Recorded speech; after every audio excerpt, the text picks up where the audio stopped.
सुप्रभात प्यारे बच्चों।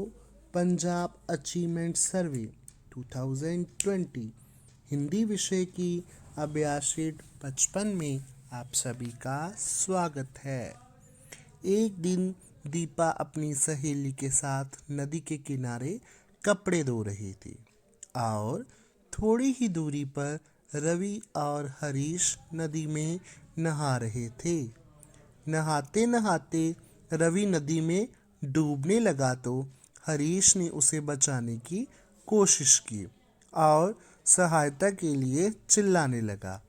उसकी आवाज़ सुनकर दीपा उसकी सहायता के लिए दौड़ी तो उसकी सहेली ने उसे मना कर दिया, क्योंकि उसने देखा कि पानी में मगरमच्छ रवि की ओर चला आ रहा था।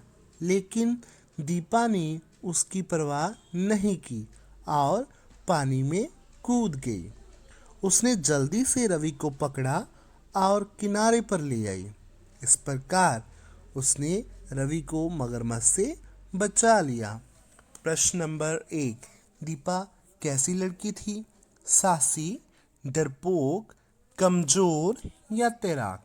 तो प्यारे विद्यार्थियों, हमने देखा ना, गद्यांश में पढ़ा भी कि दीपा ने कैसे पानी में छलांग लगा दी। तो इससे क्या मतलब पता चलता है कि वो साहसी थी, है ना। इसलिए विकल्प नंबर 1 बिल्कुल ठीक। प्रश्न नंबर 2, अगर माता शब्द का लिंग परिवर्तन पिता है तो लड़की शब्द का लिंग परिवर्तन क्या होगा? विकल्प है लड़कियां, लड़का, लड़कियां, लड़के। तो प्यारे विद्यार्थियों, लड़की का जो लिंग परिवर्तन है वो होगा लड़का, इसलिए विकल्प नंबर 2 बिल्कुल ठीक। प्रश्न नंबर 3, दीपा ने डैश की परवाह नहीं की और पानी में कूद गई। विकल्प है सहेली, रवि, मगरमच्छ, हरीश। किसकी परवाह नहीं की थी उसने? दीपा ने मगरमच्छ की परवाह नहीं की थी, ठीक है।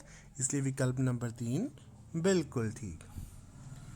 प्रश्न नंबर 4, निम्नलिखित शब्दों में से कौन से शब्द में संयुक्त अक्षर का प्रयोग किया गया है?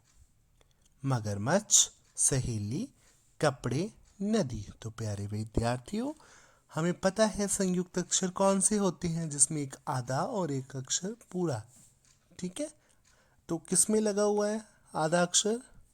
मगरमच्छ ने, इसलिए विकल्प बिल्कुल पहला ठीक। प्रश्न नंबर 5, दीपा नदी के किनारे क्या कर रही थी? खेल रही थी, नहा रही थी, मगरमच्छ देख रही थी, कपड़े धो रही थी। तो प्यारे विद्यार्थियों, हमने इस गद्यांश की प्रथम पंक्ति में ही पढ़ा है कि दीपा नदी के किनारे कपड़े धो रही थी, इसलिए विकल्प नंबर 4 कपड़े धो रही थी बिल्कुल ठीक। होप पंजाब दी मेरे उगदे सूरज ते आब दी, होप पंजाब दी आउण वाली नस्लां दे ख्वाब दी, होप पंजाब दी नौजवानां दे महताब दी, होप पंजाब दी मेरे स्कूल च खिड़दे गुलाब दी।